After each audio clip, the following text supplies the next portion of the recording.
agarró una fama inmensa por radio y televisión. Ahora vive igual un rey, lo que le hice fue un favor, lo tomó como experiencia para que no fuera burlón, pero fue instante de rabia, eso no era mi intención. A todos los animales hay que darle protección, para poder cuidar la fauna, y es una bella creación. El mono es casi una gente, valga la comparación. El mío cuando ve una dama, como un hombre le hace honor, haciendo mil monerías, volviéndose un vacilón, demostrando que por ella le palpita el corazón. Que no le gusta el maíz, se cree que por la impresión, pero del resto, señores, come más que un sabañón. Es mítico para el café, no toma sino el peñón, no le gusta mortadela, le gusta es puro jamón. En la casa, como siempre, nunca falta un vendedor, como el mono es quien atiende, les que de bote al talón. Lo cierto que en la familia es como el hijo bordón, las vecinas me lo llevan, ya me lo tienen mingón, y han buscado hasta una mona pa' que haga su relación. Él también tiene derecho, ver su fruto en gestación, seguirán allá en mi casa, pero no de colección,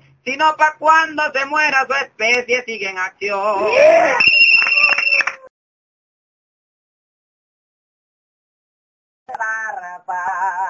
He venido a demostrarles cómo es que verdad se canta un oropo sabanero.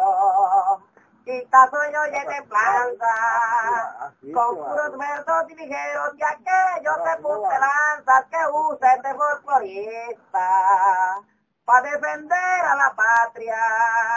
Y después de este momento veremos qué es lo que pasa, porque el potro de mi canto reventó la puerta franca.